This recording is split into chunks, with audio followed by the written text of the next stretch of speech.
अच्छा जी बताओ प्रसंग कहाँ चल रहा था?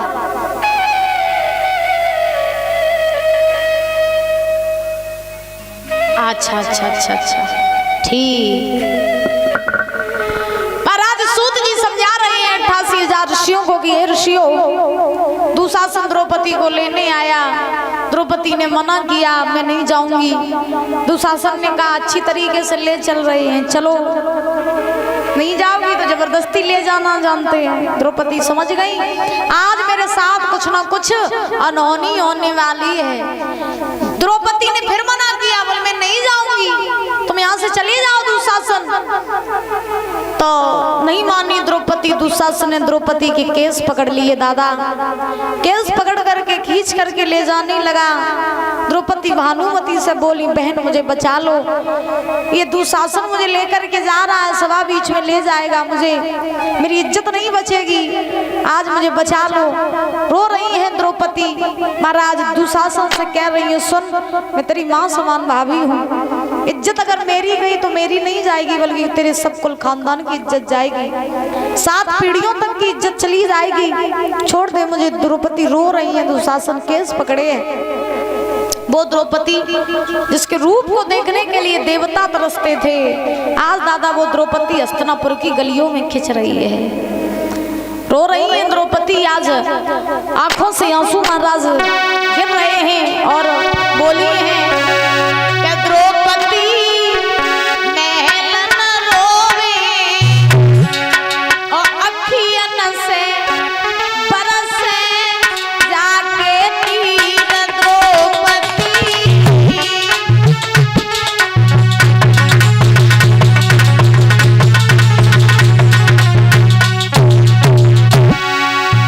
द्रौपदी महल न रोवे अखियन से बरसे जाके तीर द्रौपदी।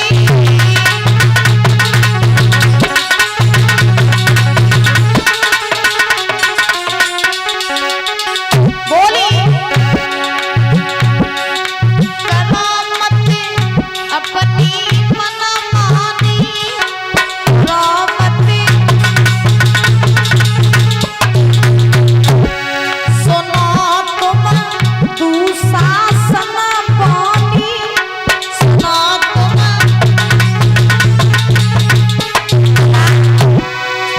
एक बेइज्जती सभा में होवे अखियन से बरसे जाके तीर।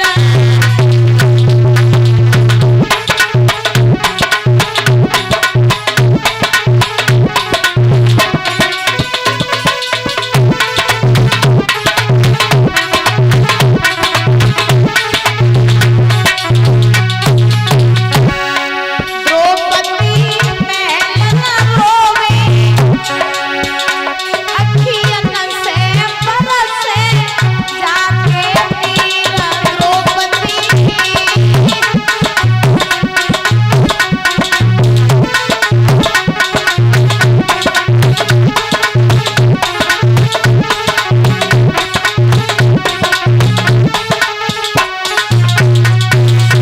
आज महाराज द्रौपदी रो रही है। द्रौपदी ने आज भानुमति से कहा बहन मुझे बचा लो, ये मुझे लेकर के जा रहा है दुशासन, आज मेरी लाज नहीं बचेगी, मुझे बचा लो। भानुमति ने कुछ नहीं कहा। अब द्रौपदी ने दुशासन से कहा छोड़ दो मुझे, दुशासन में ते मां समान भाभी हो, कहाँ ले जा रहा है, मुझे छोड़ दे। दुशासन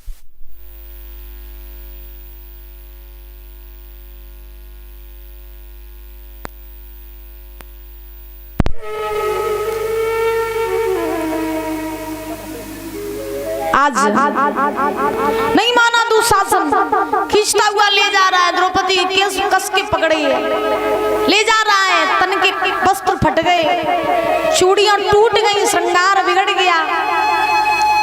खिंचती हुई जा रही हस्तिनापुर की गलियों में द्रौपदी। आगे बढ़ी, एक गांधारी मिली। गांधारी को द्रौपदी ने देखा तो ऐसा लगा परीक्षित जी जैसे डूबते हुए को किनारा मिल गया हो।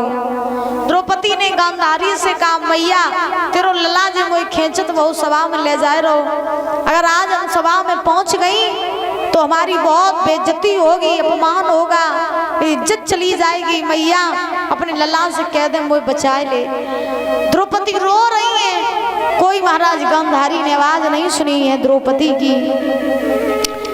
दुशासन खींच करके ले गया द्रौपदी को, बीच सभा में ले जा करके महाराज खड़ा कर दिया। जैसे ही बीच सभा में ले जा करके खड़ा किया द्रौपदी को, उसी समय परीक्षित जी अब क्या हुआ कि द्रौपदी खड़ी हो गई जाके सभा में। दुशासन ने खड़ा कर दिया जाके दुर्योधन के। द्रौपदी ने हाथ जोड़े, बोले छोड़ दे मुझे दुर्योधन, मैं तेरी भाभी हूँ, मुझे जाने दे। इस सभा में अगर मैं और देर खड़ी रही इज्जत नहीं बचेगी, मुझे छोड़ दे। दुर्योधन ने कहा, तुमने मुझे छोड़ा था उस दिन जब तुमने हमसे कहा था बेवजह की अंधे की औलाद अंधी। जब उस दिन तुमने हमें नहीं छोड़ा था तो आज मैं भी तुम्हें नहीं छोड़ूंगा। आज संकल्प तो मैंने उसी दिन लिया था कि जब तक हम तुम्हें नग्न नहीं करेंगे, सभा बीच में अपनी जंगा पर नहीं बैठा लेंगे, तब तक हम चैन से नहीं बैठेंगे। तो कुछ भी हो जाए बदला तो लेकर के ही रहेंगे। द्रौपदी ने कहा छोड़ दो, जाने दो मुझे। दुर्योधन ने कहा नहीं जाने देंगे, बदला तो पूरा करेंगे। अब द्रौपदी पहुंची अपने पतियों के पास, पांडवों के पास, जवाब दिया, तुम लोग ऐसे मौन धारण किए बैठे हो, जिस पत्नी के 5 पति हो और वो भी एक से एक वीर योद्धा बलधारी, और उनके होते हुए और उनकी पत्नी की लाज चली जाए, धिक्कार है तुम्हारी ऐसी ताकत पर जो तुम अपनी पत्नी की लाज नहीं बचा सकते हो। आज इस सभा बीच में हम खड़े हो गए आकर के, तुम में क्षमता होती तो कोई दुनिया की ऐसी ताकत नहीं होती जो हमें कोई छू भी सकती। लेकिन आज तुम जुआ में हारे, सब कुछ हारे, मुझे भी हार गए, और ऐसा हारे कि सभा बीच में ला करके खड़ा कर दिया। सुनो, अगर इज्जत मेरी गई तो मेरी नहीं जाएगी, बल्कि 7 पीढ़ियों तक की इज्जत चली जाएगी। याद रखो, घर में कोई काम बनता है तो 7 पीढ़ियों तक नाम चलता है, और घर में अगर इज्जत जाती है तुम्हारा 7 पीढ़ियों तक की जाती है। द्रौपदी ने कहा पांडवों से, तुम ऐसे गर्दन झुकाए बैठे हो, एक से एक वीर योद्धा बलधारी हो, क्या फायदा तुम्हारी ऐसी ताकत का जो तुम आज अपनी पत्नी की लाज नहीं बचा सकते हो। पांडवों ने गर्दन नीचे झुका ली, कुछ नहीं बोले। याद रखो, सबसे बड़ा पाप वो होता है जिसे महापाप कहते हैं। कौन? कि आपके सामने किसी बहन बेटी की लाज जा रही है और आप बचाने के काबिल हो, फिर भी आप नहीं बचा रहे हो, और आप खड़े खड़े तमाशा देख रहे हो, तो ये सबसे बड़ा महापाप होता है। दूसरों की मदद करना ही हमारा धर्म है, और दूसरों की इज्जत को जाते देखना ये महाराज महापाप है। पांडवों ने गर्दन नीचे झुका ली, कोई कुछ नहीं बोला। द्रौपदी समझ गई कि मेरी लाज कोई नहीं बचाएगा। अब पितामह भीष्म के पास पहुंची द्रौपदी ने कहा, सुनो, जिस स्त्री का ससुर इतना बलवान हो, इतना ताकतवर हो, जिसके सामने कोई योद्धा ना टिक पाए, और तुम्हारे होते हुए बाबा आज मेरी लाज जा रही है, तो धिक्कार है तुम्हारी ऐसी ताकत पे जो आज तुम अपनी बहू की लाज नहीं बचा सकते हो। इस सभा बीच में तुम बैठे बैठे मुझे नगिन होता हुआ देखोगे? पितामह भीष्म ने भी गर्दन नीचे झुका ली। सभा में जितने राजा महाराजा बैठे थे उन सबने गर्दन नीचे झुका ली, किसी ने कुछ नहीं कहा। दुर्योधन ने दुशासन से कहा, बोले चले जाओ और जा करके जल्दी से इसको नगिन करके मेरी जंगा पे बैठा लो, अब हमसे और सब्र नहीं हो रहा है, मेरे अपमान का मुझे बदला पूरा करने दो।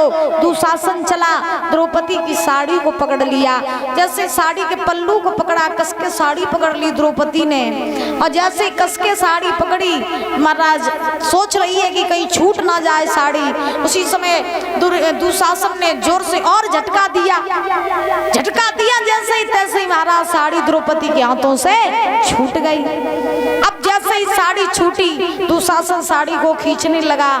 अब द्रौपदी मदद सबसे मांग रही है, मेरी मदद करो, मेरी रक्षा करो, मेरी रक्षा करो, कोई तो मुझे बचाओ। सबसे मदद मांग रही है। द्रौपदी ने एक बात कही है कि नीचे किए बैठे सर और कुछ पड़े ना असर, सर कटता ही सर स्वामी होगी ना बसर।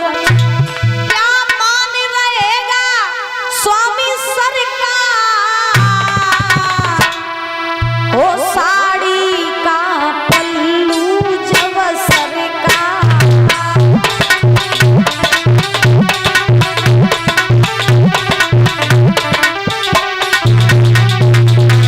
महाराज द्रौपदी बोली है, नीचे किए बैठे सर कुछ पड़े ना असर, सर कटता ही सर स्वामी होगी ना बसर। पांचों पांडवों ने गर्दन नीचे झुका ली और इनके सामने इनकी पत्नी की लाज जा रही है, ने कोई असर ही नहीं पड़ रहा है। और सर कटना वही नहीं होता है कि तलवार लाओ और तलवार से सर काट दो, सर कट गया ना जी। याद रखो, घर की इज्जत जाना सर कटने के ही समान होता है। आपके घर की इज्जत चली जाए तो कभी भी आप सर उठा नहीं पाओगे, बल्कि झुका के ही रखोगे। तो ये क्या, ये सर कटना ही है। द्रौपदी ने कहा नीचे किए बैठे सर कुछ पड़े ना असर, सर कटता ही सर स्वामी होगी ना बसर। क्या मान रहेगा स्वामी सर का, साड़ी का पल्लू जब सर का।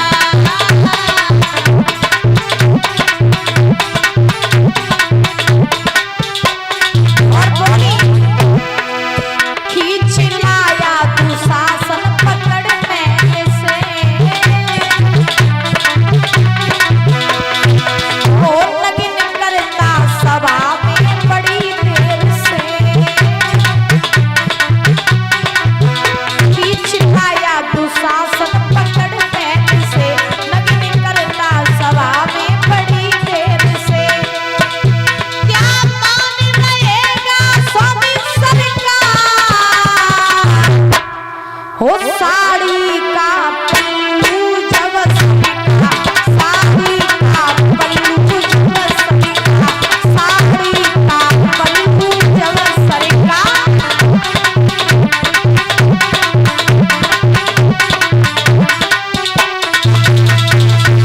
आज द्रौपदी की साड़ी को खींच रहा है दुशासन।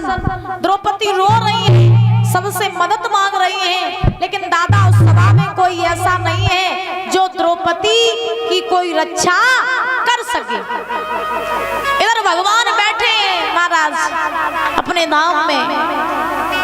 रुक्मिणी जो रहे वो भोजन की थाली ले आई, भगवान के सामने भोजन की थाली परोस के रख दी। भगवान को देखा, आंखों से आंसू निकल रही प्रभु की। देखो भगवान अपने भक्तों को कितना प्रेम करते हैं कि भगवान अपने भक्तों के लिए रोते हैं। दुनिया की ऐसी कोई ताकत नहीं है जो भगवान को रुला सके, लेकिन जब भक्त रोता है ना तो भगवान अपने आप रोते हैं। भगवान के सामने महाराज रुक्मिणी ने भोजन की थाली परोस के रखी, लेकिन क्या देखा कि भगवान जो है वो रो रहे, आंखों से आंसू निकल रहे प्रभु के। द्रौपदी ने रुक्मिणी ने पूछा, प्रभु आप रो रहे क्यों? भगवान ने कहा, हे भद्रे मैं इसलिए रो रहा हूँ, आज मेरी बहन की लाज जा रही है, लेकिन उस सभा में कोई ऐसा नहीं है जो बहन की लाज को बचा सके। तो रुक्मिणी बोली, तो बहन की लाज अगर सभा में कोई नहीं बचा रहा है तो आप चले जाओ, आप लाज बचा लो जाके। भगवान बोले, यही तो बात है कि मैं अभी नहीं जा सकता। रुक्मिणी बोली, क्यों?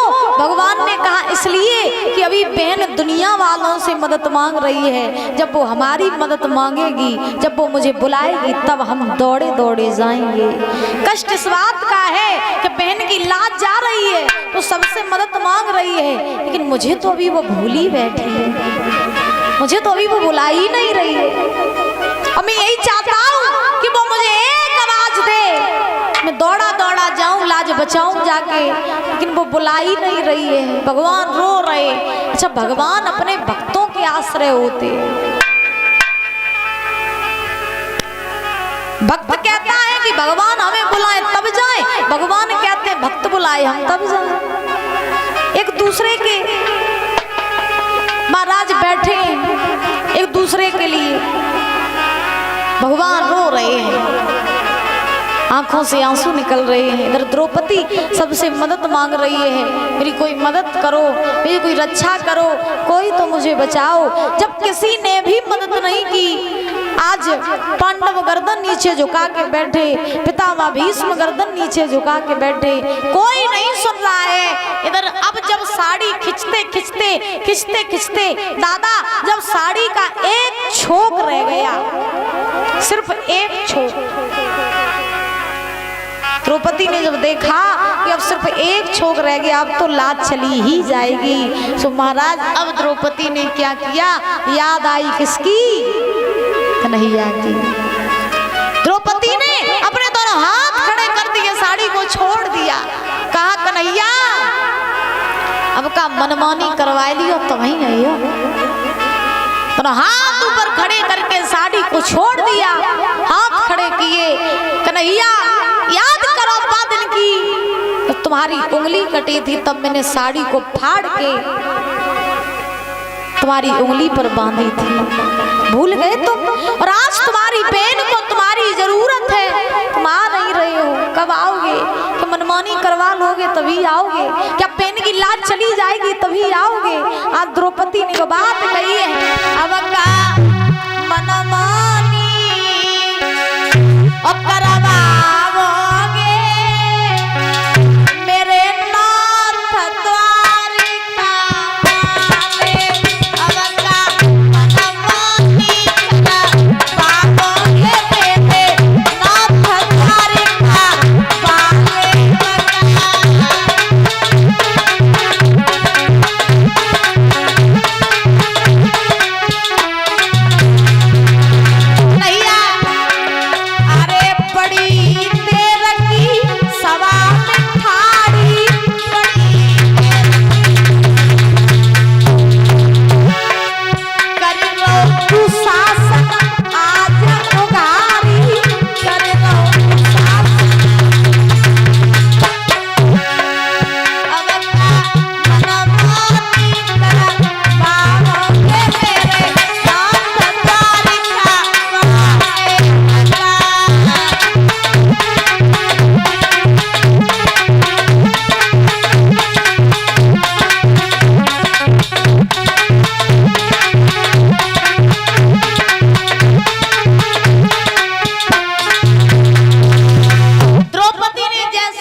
भगवान ने सुना कि अब बहन ने बुला लिया, भगवान ने सुना बहन बुला रही है, भागे प्रभु।